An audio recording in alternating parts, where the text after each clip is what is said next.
And one of the things that Rashi tells us in regards to Jacob, it says that he prostrated himself at the head of the bed. And Rashi comments that the divine presence was at the head of the bed because the divine presence is with the sick person where he is. So I guess as I was sick and lonely and feeling terrible, I was thinking, well, but Hashem is with me. It's with the sick. So that was a comforting thought. Okay, so it's been a while, but we were talking about the fact that the right path for a person is the middle path, the moderate path in the middle. To go with moderation. I mean, the question always is, what is moderation? It seems like sometimes you ask different people, different rabbis, you may get different answers. For example, if you ask a modern Orthodox rabbi, he'll probably tell you that the Haredi community, that they're not following a path of moderation. And if you speak to them, the Haredim, they'll maybe point to somebody more extreme. And the Hasidim, they're not being moderate. That's too extreme. So it seems to depend on who you talk to, which leaves people a bit in a quandary. And I was wondering. So, but Maimonides gives us the answer in his in the laws of Deos that he has, of ideas. I don't know exactly how to translate that into English, but of different opinions and the laws of human ideas and opinions there. He discusses this whole idea of moderation. And, as we went through it, I mean, most of it has to do with human behavior, whether to be, how charitable a person should be, how disciplined, and so on and so forth. So that's pretty clear. But I think one golden rule we can take with us is the scale between when we have to do something, to think about if its effects on others, and what are all the consequences of the act. In other words, there's a time to be more extreme and a time to be less.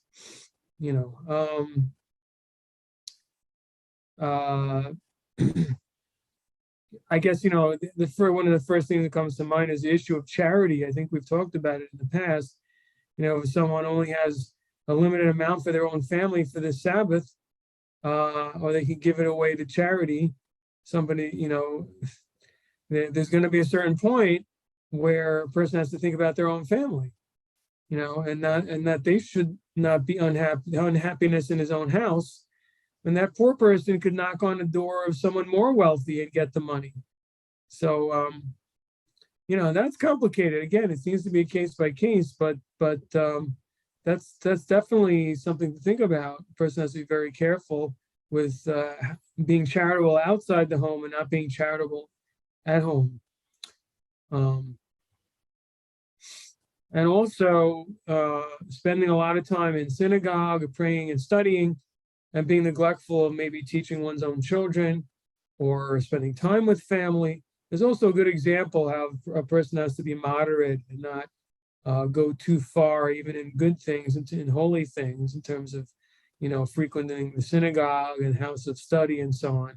And but making sure that they're also paying attention to the people around them. So I thought those are some good examples. All right.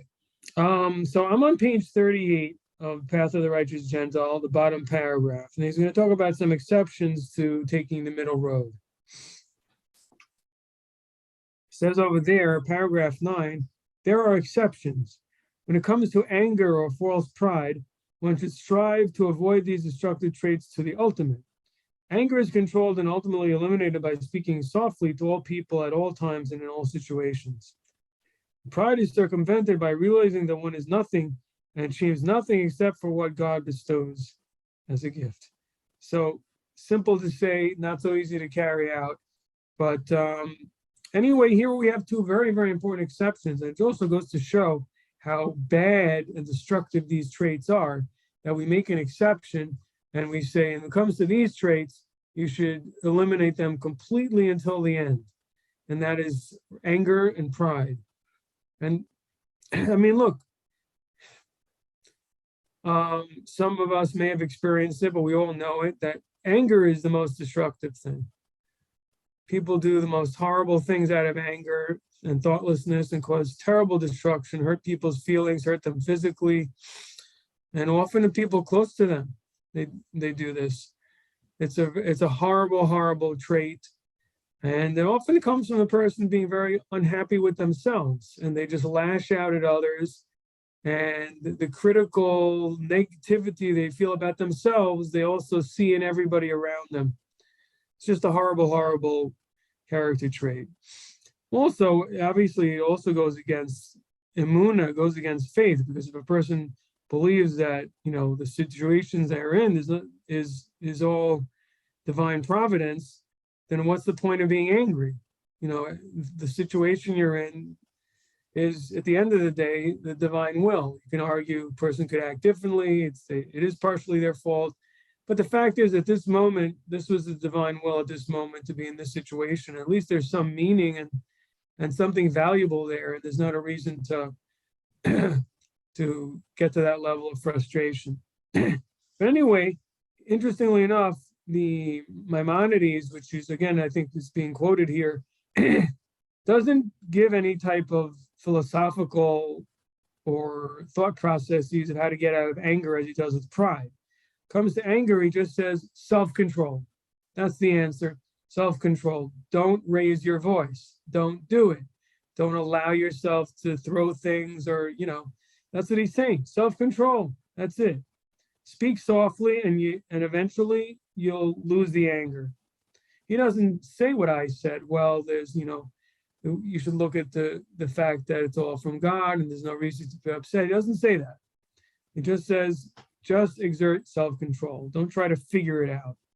And yet with pride, we do see that he gives an explanation and tells the person to think things through and realize that the results of his actions, despite any thought and effort put in, only result in success because God gives it to the person as a gift. It's not something that we can have ourselves. God gives that to us.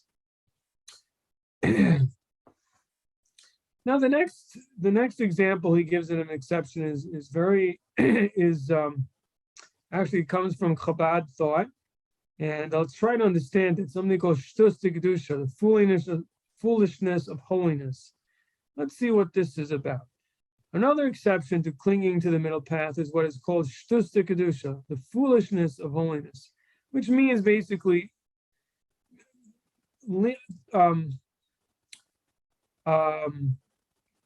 being irrationally inclined when it comes to holy things. In other words, basically, even if you say, oh, it can't be done, there's some mitzvah that we should accomplish, but it just can't. It's across a river, it's just too difficult, too cold outside, whatever it may be, person just puts all those thoughts aside and just does it.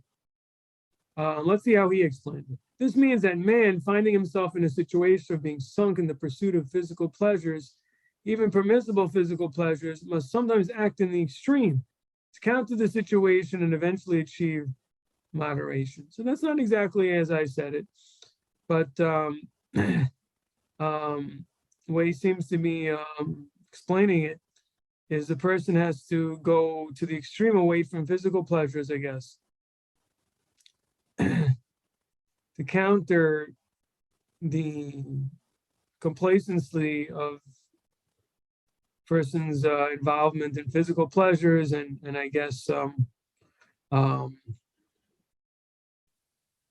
relaxation or something like that. Anyway, but the way I understand it is a little bit different. It means that sometimes people tell us, so there's a voice in our head that says, nah, that can't be done. You can't do that. That you have this idea of doing something really good, helping someone or otherwise, or basically the idea is in a situation where it may look silly to people or it may seem extreme and people will say you shouldn't be doing that and it's something positive and good and your conscience says do it, you should do it and not listen to those voices that say that's silly or you're going to look foolish and things like that, but just do the good thing, do the right thing. One of the examples is given from the Talmud of a certain scholar who used to dance and make merry at weddings.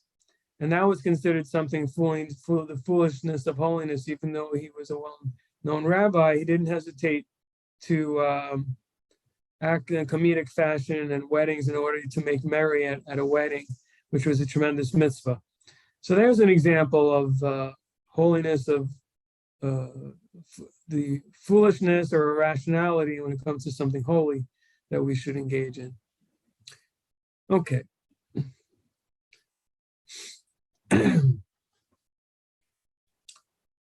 I would add that it's something let's go out of our comfort zones a little bit. We also can get into holy habits. For example, a person has a certain amount of time in the morning where they may study, Torah in the morning, and they may go to synagogue or have a Torah session in the evening. And that might be it. And that becomes their habit, and they don't have any more, and because they're working or busy. And then as they, for example, retire, they have more time, they still don't change it because they're so habituated that this is their norm that they don't add any more time for Torah study or learning with others. And the idea of this foolishness of holiness is to take a jump and say, no, we're going to make things different. We're going to do more, even though it feels like a little bit much for me, or it just feels weird because I'm so unaccustomed to it. Do what we're unaccustomed. Go a little bit out of your comfort zone. Okay, now we're on page 39, paragraph 10. In order to assure success in one's strivings, it is important to select a respected friend as both a consultant and a confidant. So in other words, the person should have someone they can talk to about things and get advice. When matters of doubt or concern arise pertaining to the performance of the 7 laws of Noah, another's assessment of the situation will provide objectivity in determining the appropriate course of action. This is called asel acharav. Attain a teacher for yourself. This spiritual buddy system will expand one's perspective and clarity, objectives that can be met even if the advisor is less than a towering genius or spiritual giant. What is desired here is the ability to open up in a sincere dialogue. This can be achieved even when an advisor who is on a lower level, even when the advisor is on a lower level than the one seeking the advice. So basically the idea is talk it out, talk it over with others, have a good friend who is also adherent to the 7 laws, and talk out things with them and see what they think. We all have points in our lives where we come to conflicts, we have moral conflicts. And those are really the times we really need someone else to talk to. It's very hard to make those decisions ourselves because, we're caught up in the issues and in the personalized, and it's personal, and it can confuse the mind. And to be sure we're doing the right thing, it's good to talk to a friend, or in this case, or a teacher or a friend. Sometimes it's really hard to find a teacher that you're comfortable with, who knows us well enough. And that's why a good friend is also on the same page as us with the 7 laws of Noah is often really even more helpful than a teacher. Okay, any comments on any of this so far? All right. Okay. Yes? No? Maybe so? Well, I'm just, you just described my friend Charlie perfectly, with the person to talk to, and we've gone through this together, and it is so true. You've got to have that person that you can talk to about anything, and no matter how outlandish I might say, well, what about this? She's not going to think I'm totally crazy, that will listen to me. So she's my person. And you're probably her person. I hope so. You're very lucky ladies, both of you, to have a friend like that and someone the same values as yourself. So many people don't have that. I don't find it so easy actually myself to find someone who you can really openly speak to. So it's a very, very lucky thing to have. We really have to try to find it. And luckily there are a lot of answers and a lot of books. So I just keep reading, and what I can't get from friends, I try to get from my studies. But it's a tremendous blessing to have that. Okay, one more paragraph. The next paragraph is just so powerful and so encouraging. And it's actually from Maimonides at the ends of the Laws of the Jubilee. He says this, I believe. We'll look it up in the back because it's really worth knowing and taking a look at it in the original source. Paragraph 11.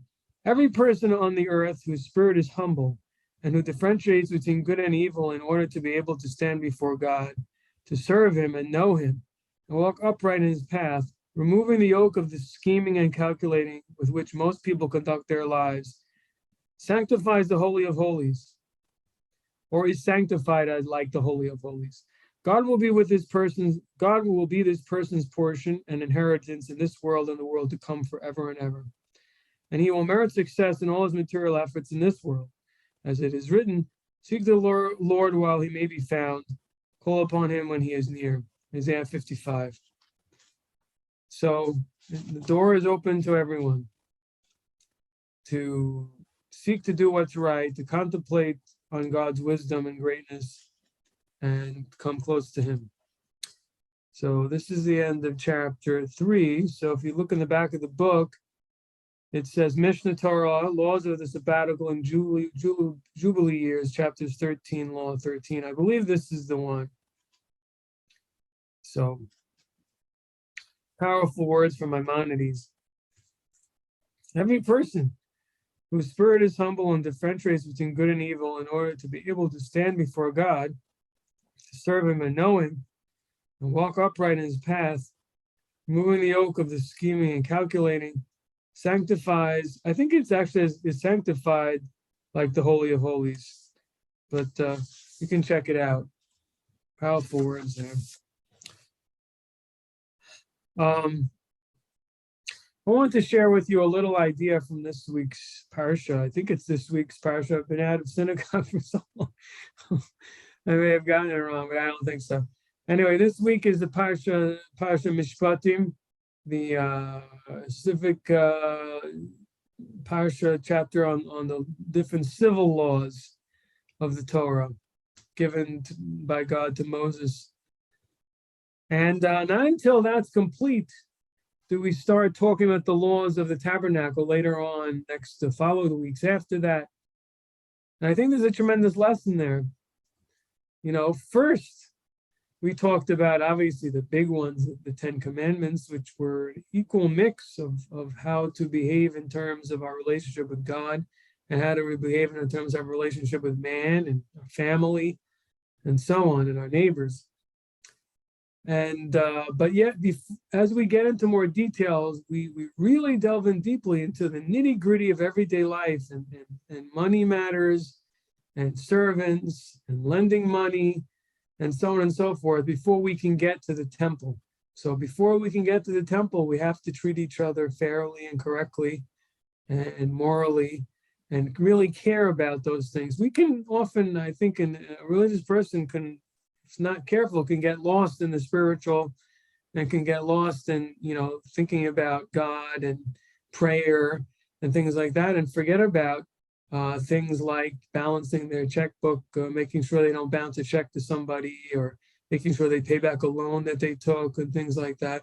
We can forget, we can, kind of, it doesn't feel like that's not religion, but that is part of Judaism, that we behave properly in an upright manner when all these things, even when it comes to different types of money matters.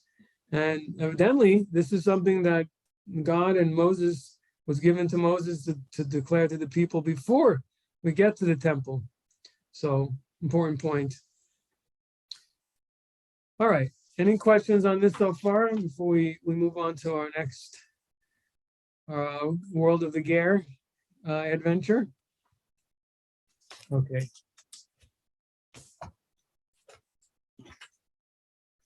So we were in the middle of talking about Naaman last time. We're still in the middle of it, I believe.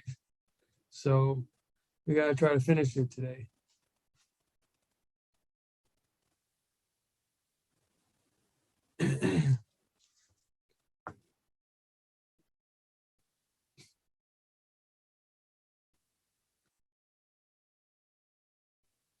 So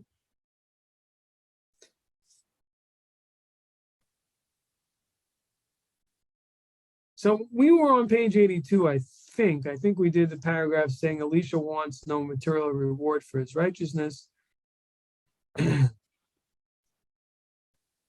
So I'm going to start from the paragraph starting with the word Naaman changes the subject. It says there, that's on page 82. Naaman changes the subject and requests something from Elisha. He asked for permission to take a wagon load of earth in order to build a sacrificial altar back home in Damascus. This is another defining moment. By showing his respect for the soil of the land of Israel, he demonstrates his love for the land and his respect for God and the Jewish priesthood. The Baal HaTurim writes, Phinehas and Hophni, the two sons of Eli, the high priest, desecrated the priesthood by their actions, whereas Naaman showed his respect for the priesthood by building his sacrificial altar from the earth of the land of Israel. In the end, Phinehas and Hophni were killed for their misdeeds, and Naaman was brought on the wings of the Shekhinah, and his grandsons became great scholars of the Torah. So this act was a really powerful act of respect that he did and that he showed towards the land of Israel, the Jewish people, and the priesthood. Next paragraph. By asking Elisha's permission to take the soil, Naaman demonstrated that he had become scrupulously observant of the Noahide prohibition against theft. He has not merely rejected idolatry, but has taken upon himself the entire doctrine of the 7 Noahide laws. So, because there is an opinion that it's permitted to dwell in the land of Israel.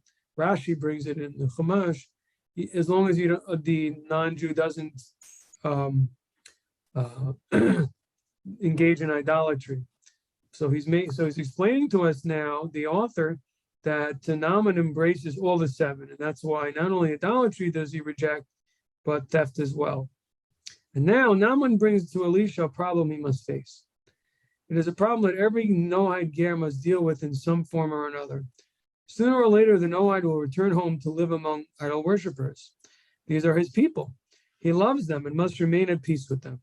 So Naaman asked Elisha that God should forgive him for returning to his previous way of life, because he's going to live it as a pretense. The issue centers on the king of Aram, and whose dominion Naaman must live. As the king is trusted aid, one of Naaman's duties is to accompany the king when he visits the temple of the local Aramean god. The last place on earth that Naaman wants to be is in the temple of Avodah idol worship. But the king requires it of him, and when the king bows down before his idol, Naaman will be expected to bow along with him. But in his heart, Naaman will be bowing only to the God of Israel. Elisha blesses him with Lech L'Shalom, go towards peace, meaning that God will be with Naaman now and forever, even in times of danger and places of darkness. The spiritual filth that Naaman grew up with is no longer part of him. The foreskin of his heart has been circumcised, and so Naaman departs from Elisha, prepared to be a lonely man of faith, a ray of light in the midst of darkness. It's bringing out this issue of loneliness, and I think it's also there's a frustration when a person has such a deep belief and yet can't show it and has to force themselves to behave in a manner that they don't believe in. I think it's a very difficult and torturous thing to have to go through. But yet he asked the question, and Elisha's basically telling him that you can bow there and go in peace. You can go back to your life without shaking things up too much. So that's as far as that's the end of the dialogue between Naaman and Elisha. Next paragraph. Now, the ger program takes an unexpected turn. Gehazi, Elisha's disciple and assistant, enters the scene. Gehazi is not a man of God like Elisha, his master. Gehazi is a predator. He knows that Naaman is as innocent as a child who only wants to do the right thing. Gehazi sees his chance to benefit from this, because Naaman is wealthy and has brought a fortune in gold and silver with him. This is also something that I think could be very relative to the B'nai Noach community, in that sometimes, in their innocence and not being knowledgeable maybe about different rabbis or different leaders, they may, God forbid, get attached to someone who's a bit of a charlatan. I'm not saying that I know this from experience, but a person has to be careful not to fall prey to someone who wants to take advantage of them economically or something like that, and really isn't who they put themselves out to be. So that seems to be what the issue over here with Gehazi was, such a person, predatory person. So Gehazi pursues Naaman and swindles him out of a prodigious sum of money, deceiving Naaman by conjuring up a total lie. He tells a lie in the name of Elisha, saying, "My master sent me, saying, just now 2 young men have come to me from Mount Ephraim. They are disciples of the prophets. Please give them a talent of silver and 2 silk tunics." So he makes up a story that Elisha asked for some expensive items from him. Still flushed with joy and feelings of generosity, Naaman says to Gehazi, "Please take 2 talents." Naaman's free will offering is profoundly symbolic. It is as if he spoke prophetically without realizing. Torah scholars, and all the more so disciples of the prophets, are compared to the gold-plated wooden beams that form the walls of the tabernacle Moses built at Mount Sinai. Under every wooden beam of the tabernacle were 2 massive silver sockets, each weighing 1 talent. The silver sockets were forged with half-shekel donations given by the children of Israel as a redemption for their souls, as it says. And the Lord spoke to Moses, saying, "When you take the sum of the children of Israel, according to their number, each man shall give a ransom for his soul to the Lord when you number them. There be no plague among them." So famously, this is the chapter in Exodus 30, which talks about how you count the children of Israel, and talks about the half shekel that should be given as part of the census, and that they shouldn't be counted separately without giving this sum. Rashi there explains that this half shekel was collected on several different occasions for several different things. There's a half shekel that was given for the public sacrifices that were brought, the regular daily sacrifices. There was also the half shekel that was given in order towards the building of the temple, and specifically for these adanim, specifically for these base supports for the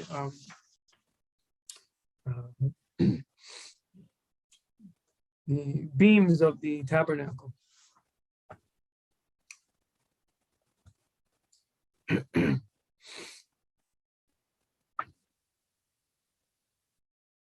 Okay. Page 84, second paragraph. Naaman has symbolically offered a 2-talent silver ransom for his soul. From this standpoint, this is all good. Even though he was swindled, Naaman has fulfilled the mitzvah of giving tzedakah. So from his point of view, it was a mitzvah. That's also important to keep in mind. What a tremendous lesson. Sometimes people are worried, gee, if I give this money for charity, but how can I trust this person? Well, I wouldn't give big sums to someone we don't trust, but a little bit of money, I think it's worth the risk to give a little bit of charity. And either way, you get the mitzvah, even the person wasn't 100% honest. But all is not well with Gehazi. Naaman suspects that Gehazi is lying, but gives anyway. Gehazi has desecrated the name of God by implicating the prophet Elisha in his deception. And so Naaman returns home, his body purified and his soul redeemed by the God of Israel. It says, "Thus says the Lord, you are my witnesses and my servant whom I chose, in order that you know, believe me and understand that I am he. Before me no God was formed, and after me none shall be. I am the Lord, and besides me there is no Savior." Isaiah 43. So I'm not sure why he's quoting that here. He's implying that this refers to Naaman. But either way, the point is that through this whole experience that Naaman has gone through, meeting the righteous prophet Elisha, and his immersion and so on, and his acceptance of the 7 laws, his both body and soul have become purified. That's a wonderful thing. And I think the point is that's something also that every Ben Noah goes through upon accepting the 7 laws. Okay. As for Gehazi, his sin was very great. Elisha prophetically saw exactly what Gehazi did and said to him, "Now Naaman's leprosy will cling to you and to your children forever." And Gehazi slinks away, stricken with leprosy. That's horrible. An interesting question you can ask is, why should leprosy cling to him and cling to Gehazi's children? Why so far? And obviously, like the idea of why should the children be judged?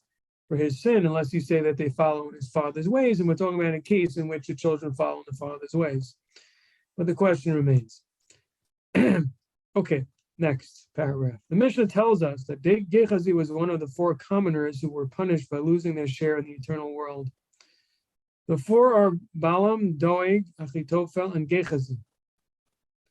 Balaam maliciously caused a plague that took the lives of 24,000 Israelites. Doeg murdered the 500 Kohanim because they had fed a starving King David in the time of Saul, right? Achitophel advised Absalom to rape David's concubines in public view to show that he was now the king. Gehazi swindled Naaman out of some money and clothing, and all these different 4 commoners lost their portion in the world to come. Gehazi does not seem to belong to that group of truly evil men. Gehazi was greedy and foolish. The others were monsters. Yeah, it doesn't seem like that for swindling he should have lost his portion in the world to come. That doesn't seem to square equally. But the truth is that Gehazi does belong there with the others. Gehazi gave Naaman an excuse to believe that Jews are greedy, money-hungry predators. Gehazi's greed and foolishness has brought shame to Elisha and to the entire Jewish people. There's no greater desecration of God's name than this. That could be, but it also could be that Gehazi lacked faith in God, and that he lacked faith and belief in reward and punishment. And that's why that even though he was with a prophet and a disciple of a prophet, he still behaved the way that he did because he was lacking in some basic tenets of faith. Does it say this anywhere? No, but it's an assumption that I'm making, because the question is extremely strong of why he should have lost his portion in the world to come completely for stealing. It's a serious crime, but it's something that he should have to pay recompense, and he was already punished harshly by given leprosy. So it's hard to understand why he still lost his portion in the world to come, unless you say that how could it be that he was the disciple and living right next to a prophet and still behaved in this way? You have to say that his perception and his beliefs were cynical, and he didn't believe in God fully and in the truth of the prophet fully, and that's why he can behave in such a manner. I mean, the point, you have to understand, how could someone behave like that and be right next to such a holy person? There must have been a real wall in terms of his belief, in terms of his overall acceptance of some very, very fundamental things. Ross, you have a question? Well, a possible observation, if you will. Yes. Naaman chose to ask for permission to take the soil, and Elijah had already refused the money once. So what Gehazi did was kind of like he got greedy, and he didn't ask for personal charity. He said, "Oh, my master has changed his mind, and now he wants some money because a couple of people showed up." So he's lying on behalf of somebody else. He's putting words in the prophet's mouth. Yeah. He's making the prophet look bad. Right. He's really stacking them up here. No, I understand what you're saying, but I mean, it's just really severe to say that someone doesn't have any portion in the world to come. I mean, let's look at it this way. Let's say someone who's been Noah, falls and unfortunately steals, and then they're punished, with leprosy. I mean, should they lose their portion in the world to come completely because they stole? I mean, I don't know. How about this? If they're, I mean, leprosy is similar to the death penalty. The person is alienated for life. They suffer for life.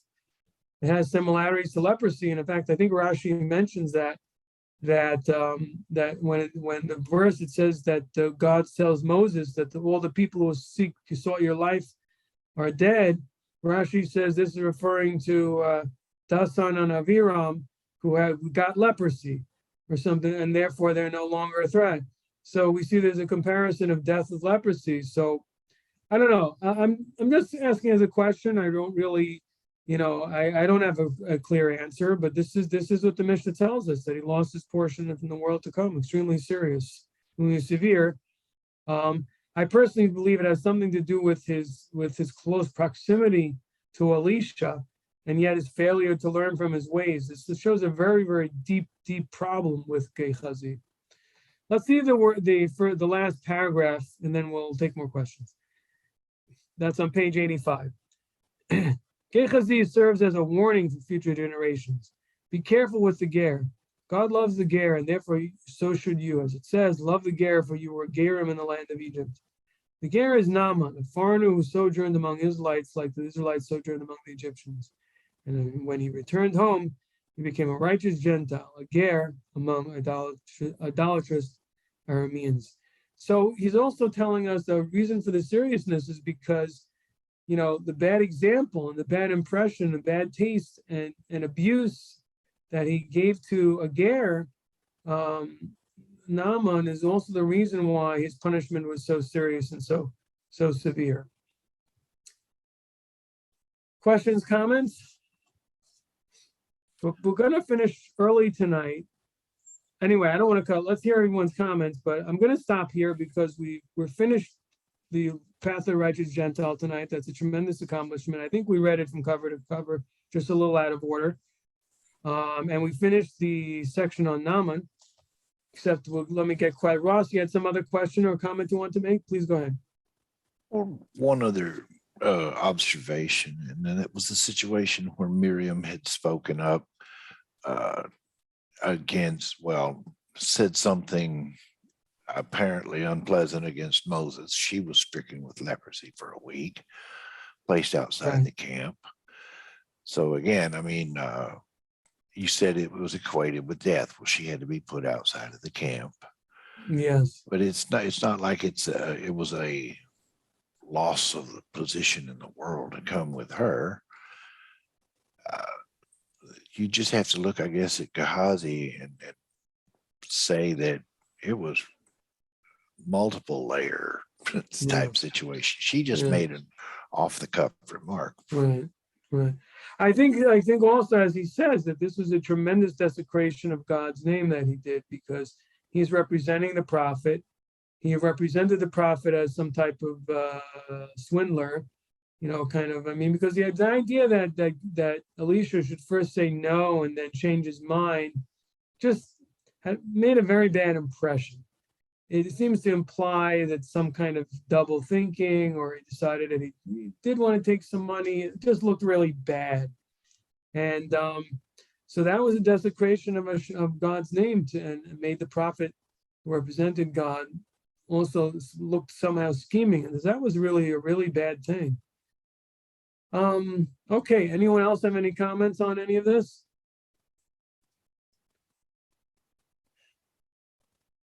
Okay. I think there's another aspect to Naaman, is that he was a man with such a high position and yet humbled himself to Elisha. And he also humbled himself to the fact that once he realized the truth, he didn't try to make excuses or just take what he can get, take the healing and then just leave it alone. No, he took it all the way. He went all the way. Once he saw that this was the truth, he accepted God as the true God, and abandon all the other beliefs. And that's not an easy thing to do, especially as someone in his position. It would be much easier to rationalize things and just go back to your life the way it was. Instead, he had to go back and live a life of, a hidden life. And at the very least, he would have to kind of be humiliated at least once a year with the king and do something he really didn't believe in, and maybe many others around him knew he didn't want to do. So his life really, really changed. He went from living a comfortable life, kind of, with the elites and on the same page, as being on the outside and yet rejoining and being dominated by them. Tough thing to do, but he did it.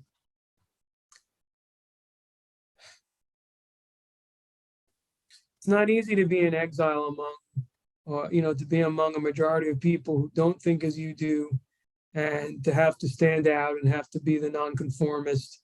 And not only that, sometimes even to have to humble yourself and know that they're more powerful than you, and be silent. Not an easy way to live. And it's a very humbling way of being forced to live. It certainly would bring a lot of humility to the person that has to live that way. And that's a good thing, but a hard thing.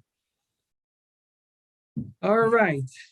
I think that is for tonight. I want to congratulate you all who've been with me on this journey. It's been amazing to go through this entire book. It's kind of the Kitzur Shulchan Aruch for Noahide. This is like the shortened version of the 7.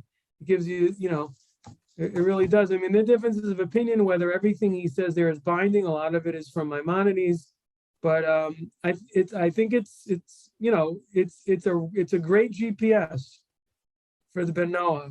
It's a great GPS. You look up, got all the basics in there.